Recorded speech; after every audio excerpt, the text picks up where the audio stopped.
Hello friends, कैसे हैं आप सभी। Myself Bharat Kurseja, faculty of chemistry. आप सभी स्टूडेंट्स का एक बार फिर से तहे दिल से पूरे जोश जुनून और हिम्मत के साथ हार्दिक अभिनंदन करता हूं। बच्चों हमारा जो पिछला लेक्चर रहा था उसमें हमने जो है हमारा क्लास 12 केमिस्ट्री का जो चैप्टर है विलियन, उसे हमने कर दिया था स्टार्ट। और हमने बात करी थी विलियन की। विलियन क्या होते हैं, विलियन के अंदर जो उपस्थित पदार्थ होते हैं उन्हें कितने भागों में बांटा गया है, विलय और विलायक के रूप में बांटा गया है। विलायक विलयन में एक ही हो सकता है, लेकिन विलय एक से ज्यादा हो सकते हैं, है ना। और विलायक और विलयन की भौतिक अवस्था समान होती है, क्योंकि विलायक ज्यादा मात्रा में उपस्थित होता है विलयन के अंदर। ये सारी बातें हम कर चुके थे, जिसे मैंने शॉर्ट में वापस आपको बता दिया है ना। आज हम बात करने जा रहे हैं दोस्तों कि विलय पदार्थ की मात्रा के आधार पर विलयन के कितने प्रकार हो जाते हैं, और विलयन के गुणों के बारे में आज हम आज के लेक्चर में बात करेंगे। तो सबसे पहले तो जुड़ जाइए हमारे साथ, गुड मॉर्निंग बोल के, हाय बोल के, जो भी बोलना है बोलिए, दिल खोल के बोलिए, पूरे जोश जुनून के साथ बोलिए। क्योंकि जितनी ज्यादा आज आप अपनी प्रेजेंस दिखाने वाले हैं, जितना ज्यादा आज आप अपना जोश और जुनून दिखाने वाले हैं, उतना ही मजा आने वाला आज के लेक्चर में। आपको बोर न होने देना, आपको एंटरटेन करना, आपको अच्छी एजुकेशन देना, ये मेरा वादा है। लेकिन लेक्चर की एंडिंग तक जुड़े रहना, ये वादा आपको करना पड़ेगा दोस्तों। चलिए, तो आज हम सबसे पहले बात करेंगे कि विलय की मात्रा के आधार पर, विलय की मात्रा के आधार पर विलायक के प्रकार, सॉरी विलयन के प्रकार, विलायक बोल रहा हूं। विलय की मात्रा के आधार पर विलयन के प्रकार की हम बात करेंगे आज दोस्तों। तो देखिए, विलय पदार्थ के आधार पर जो है विलय पदार्थ के आधार पर हम विलयन के प्रकार की बात कर रहे हैं। मैं जनरली आपको एक एग्जांपल दूंगा। वैसे मुझे देखो थोड़ा बनाना करना तो नहीं आता, पेंटिंग वगैरह में ज्यादा नहीं जानता, है ना। फिर भी जैसा बन जाए थोड़ा सा एक्सेप्ट कर लेना।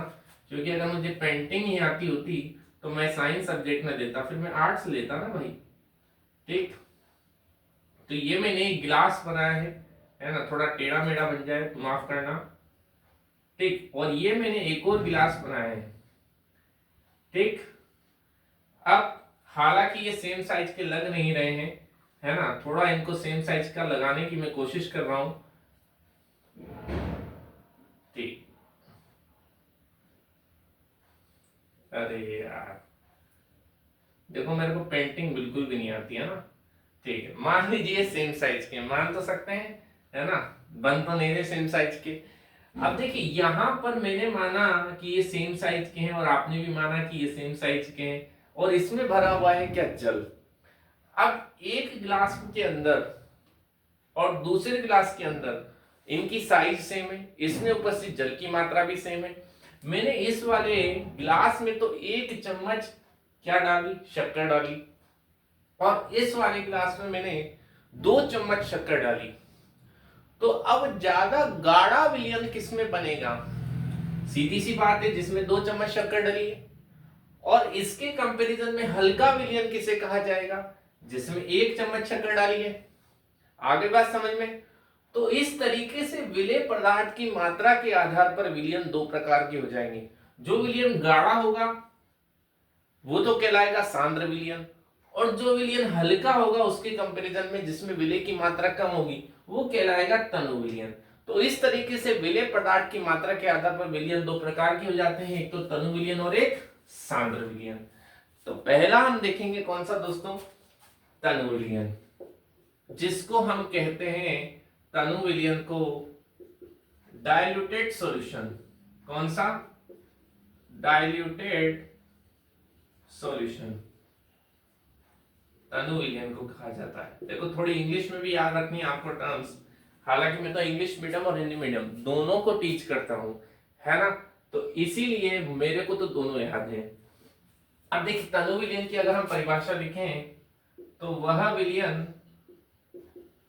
विलयन जिसमें विलय की अल्प मात्रा को, विलय की अल्प मात्रा को विलायक की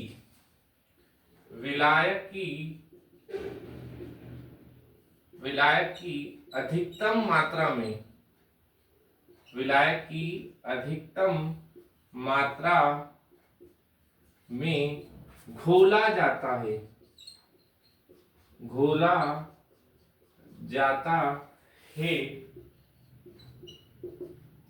उसे तनु विलयन कहते हैं, उसे तनु विलयन कहते हैं।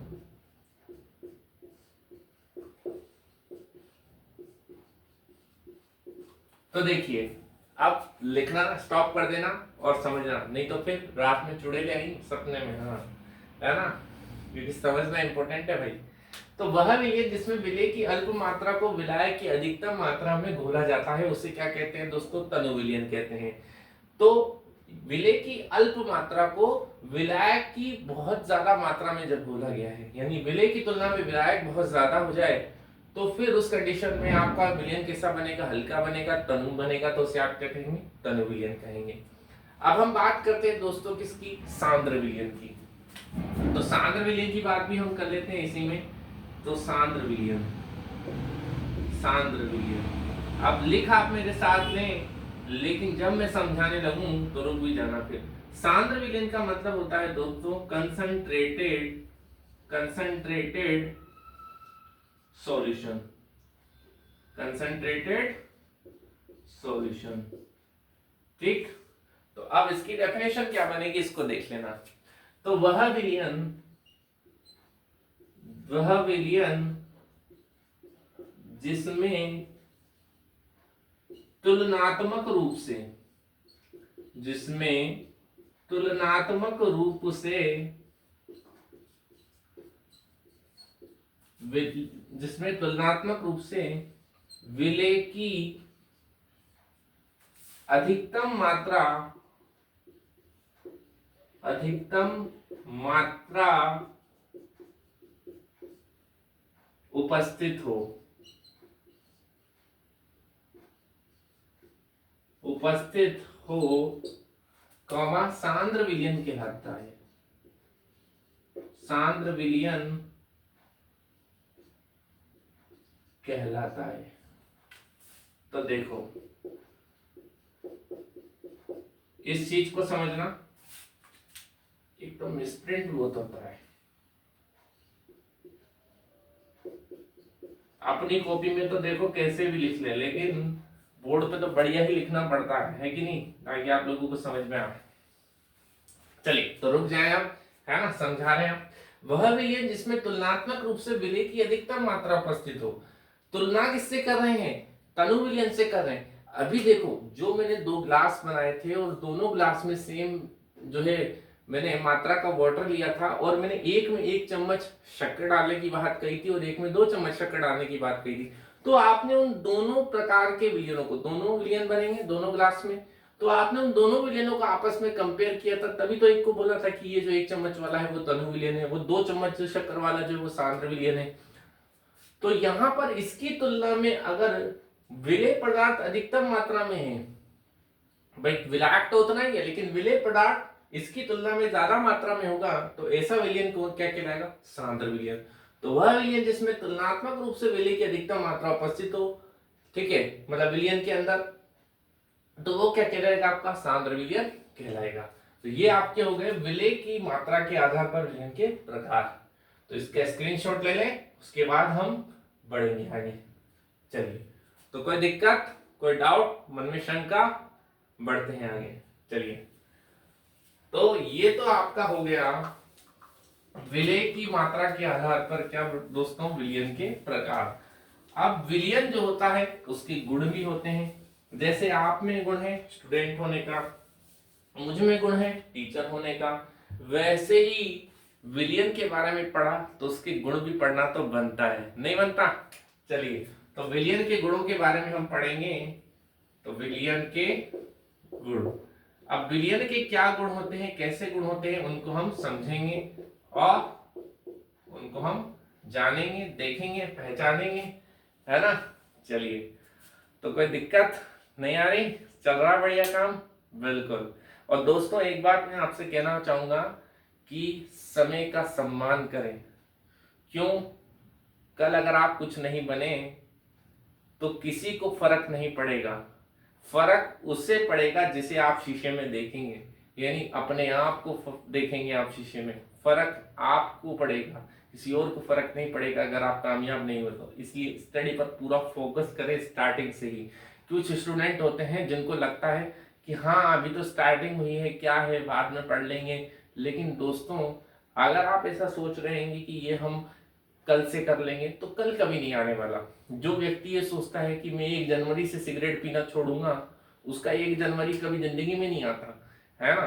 तो ये ध्यान रखना है और स्टडी पे आज भी इसी वक्त से फोकस करना है अगर वाकई में कुछ करना चाह रहे हैं तो। ठीक, चलिए तो बढ़ते हैं आगे। अब विलियन के गुण की बात करते हैं। तो विलियन के गुण में पहला गुण हो जाता है कि एक विलियन थोड़ा सा मैं साइड में करके लिखूंगा।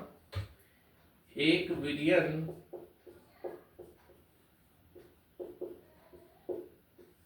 एक अवस्था रखता है, एक विलियन एक अवस्था रखता मिसप्रिंट हो जाता है, देखो अवस्था रखता है, अर्थात यह मतलब विलियन, अर्थात विलियन एक अवस्थीय तंत्र होता है, अर्थात विलियन एक अवस्थीय तंत्र होता है।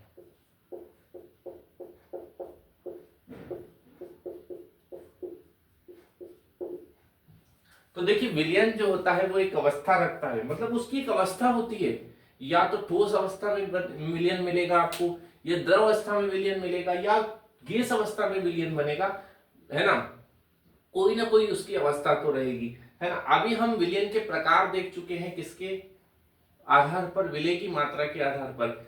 आने वाला जो नेक्स्ट लेक्चर रहेगा, आज तो नहीं, आने वाला जो नेक्स्ट लेक्चर रहेगा उसमें हम देखेंगे विलियन के प्रकार, लेकिन विलय और विलायक की भौतिक अवस्था के आधार पर, जहां हम देखेंगे कि हमारे 9 तरह के विलियन बनते हैं, और उन 9 तरह के विलियन में भी आप देखेंगे कि कौन कौन से विलियन ठोस विलियन, द्रव विलियन और गैस विलियन होंगे। तो विलियन एक अवस्था जरूर रखेगा, या तो ठोस या द्रव या गैस।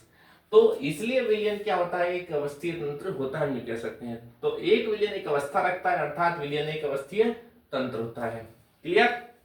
अब देखिए नेक्स्ट इसका जो गुण हो जाएगा, तो ये इसका गुण ही तो है, एक अवस्था रखना गुण है भाई, दोगला नहीं है ना।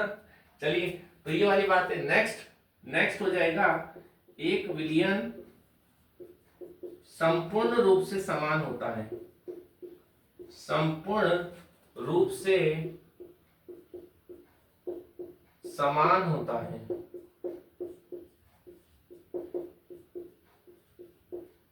इसलिए यह घनत्व, अपवर्तनांक जैसे समान गुण प्रदर्शित करता है, जैसे समान गुण प्रदर्शित करता है, या समान गुण रखता है, एक ही बात है ना। तो मेरे साथ लिख तो रहे हो, लेकिन अब रुक जाओ। चलिए तो एक विलियन संपूर्ण रूप से समान होता है, मतलब विलियन कैसा होता है, समांगी मिश्रण होता है। तो समांगी मिश्रण होने का मतलब है कि सभी और इसके अवयवों का संगठन कैसा होगा, समान होगा। तो इसलिए घनत्व और अपवर्तनांक जिसे समान गुण भी प्रदर्शित करता है। घनत्व का मतलब आप समझ गए होंगे कि घनत्व, जैसे मैं बोलूं जल का घनत्व 1 ग्राम पर ml, यानी जल के 1 ml में कितने ग्राम होंगे, 1 ग्राम होंगे। तो वही वाली बात है कि आपने क्या किया, एक विलियन लिया, नमक और जल का क्या लिया, एक विलियन लिया, ये विलियन लिया। अब यहां पर आपने क्या किया कि यहां से जल की 1 बूंद निकाली, जिसमें आपका क्या मिला हुआ है विलियन में, जल प्लस नमक का ये आपका विलियन है, और इस जल प्लस नमक के विलियन में से आपने 1 बूंद निकाली यहां से, किसकी, इस विलियन की, और आपने चेक किया कि इस 1 बूंद में नमक की कितनी मात्रा है, उसे नोट कर लिया। और फिर आपने यहां से एक बूंद निकाली, किसकी दोस्तों, जल प्लस नमक के विलयन की। और फिर आपने इसको भी चेक किया कि यहां पर कितनी मात्रा उपस्थित है इस एक बूंद में नमक की, और उससे आपने नोट कर लिया। तो आपने पाया कि पहले बूंद में जो नमक की मात्रा थी वही उतनी ही मात्रा इस बूंद में भी है नमक की। तो इससे यह पता चला कि यहां पर एक बूंद में जितना आपका नमक उपस्थित है वहीं उतना ही एक बूंद में यहां पर भी नमक उपस्थित है। तो घनत्व समान हुआ कि नहीं हुआ, एक जितनी मात्रा मिल रही कि नहीं मिल रही। तो यहां पर ये घनत्व जैसा गुण भी दर्शाएगा। अपवर्तनांक की अगर मैं बात करूं तो अपवर्तनांक का मतलब है कि यहां पर जो विद्युत चुंबकीय तरंगे होंगी, इसमें जो विद्युत चुंबकीय तरंगे होंगी यानी जो ऊर्जा का प्रवाह होगा यहाँ पर, वो भी कैसा होगा, समान रूप से होगा। अगर कोई विलयन है और उसमें विद्युत का प्रवाह देखने को मिल रहा है, विद्युत चुंबकीय तरंगों का प्रवाह देखने को मिल रहा है, तो वो आपको पूरे विलयन में सभी और समान रूप से देखने को मिलेगा। यानी यदि इस विलयन के अंदर क्या हो रहा है, करंट प्रवाहित हो रहा है, तो यहाँ इस भाग में जितना करंट देखने को मिलेगा इस भाग में भी उतना ही करंट देखने को मिलेगा, इस भाग में भी उतना ही करंट देखने को मिलेगा, और इस भाग में भी उतनी ही आपको विद्युत धारा देखने को मिलेगी, करंट देखने को मिलेगा। क्योंकि यहाँ विद्युत चुंबकीय तरंगों का प्रवाह कैसा होगा, समान होगा सभी ओर, जिसे ही आप क्या कहते हैं, अपवर्तनांक कहते हैं। क्लियर है कंसेप्ट। तो ये आपका अपवर्तनांक और घनत्व जैसे समान गुण भी प्रदर्शित करता है। नेक्स्ट जो हो जाएगा वो नेक्स्ट पॉइंट आपका कहलाएगा कि विलयन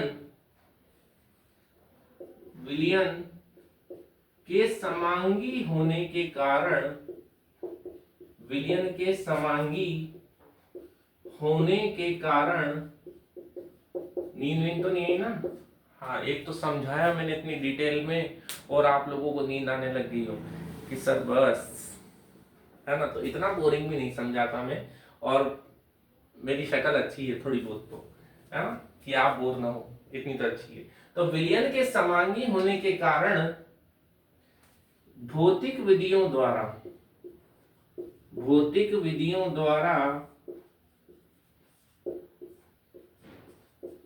इसके अवयवों को पृथक नहीं किया जा सकता, इसके अवयवों को पृथक नहीं किया जा सकता, अवयवों को पृथक नहीं किया जा सकता है। तो दोस्तों समझें इस चीज को कि आपका जो विलयन होता है वो कैसा होता है, एक समांगी मिश्रण होता है। समांगी मिश्रण है जैसे जल प्लस नमक का मिश्रण। तो यहां पर एक बार अगर आपका जल प्लस नमक का मिश्रण बन गया तो यहां पर विलयन समांगी है ना। तो भौतिक विधियों के द्वारा क्या आप जल और नमक को अलग कर सकते हैं, इसके अवयवों को अलग कर सकते हैं? नहीं कर सकते। आप कोई ना कोई रासायनिक विधि ही उपयोग करनी पड़ेगी, है ना। जल को गर्म, नमक प्लस जल के विलयन को गर्म करना पड़ेगा, तो जल उड़ जाएगा, नमक रह जाएगा। इस तरह की रासायनिक विधियों का उपयोग करेंगे, लेकिन भौतिक विधियों द्वारा आप उसको पृथक नहीं कर पाएंगे। तो विलयन के समांगी होने के कारण भौतिक विधियों द्वारा इसके अवयवों को पृथक नहीं किया जा सकता है। ठीक, एक लास्ट और नेक्स्ट आपका जो यहाँ पर गुण हो जाता है वो हो जाता है। तो यहाँ तक कोई दिक्कत? हाँ हंस रहे हो, चलिए। तो यहाँ देखो, तो अगला और लास्ट वह विलयन, बस 2-5 मिनट और झेल लो मेरे को, है ना, फिर ये लेक्चर आज का खत्म। तो वह विलयन जिसमें एक तो झुकना मेरे लिए भारी पड़ता है ना, कभी नहीं झुकेंगे लेकिन झुकना पड़ता है यहाँ पे। तो वह विलयन जिसमें विलय के कणों का आकार, वह विलयन जिसमें विलय के कणों का आकार 10⁻⁻7 सेंटीमीटर कोटि से कम का हो,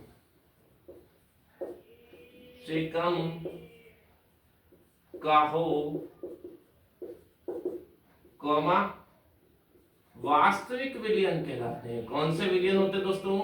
वास्तविक विलयन कहलाते हैं।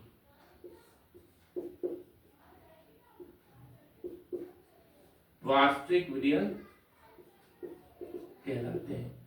तो देखो, वह विलयन जिसमें विलेय के कणों का आकार, मतलब उसके अंदर उपस्थित जो विलेय के कण है, अगर उनका आकार 10⁻⁷ सेंटीमीटर कोटि से कम का हो तो वो कहलाते हैं वास्तविक विलयन। देखो, बेस्ट विलयन आप कैसे कहेंगे, अच्छा विलयन आप किसे कहेंगे? बेस्ट विलयन और अच्छा विलयन वही होगा दोस्तों जहां पर आपके विलेय पदार्थ इस तरीके से घुला हुआ हो विलायक के अंदर कि जितना ज्यादा अच्छा हो सके वो समांगी मिश्रण बन जाए, है ना।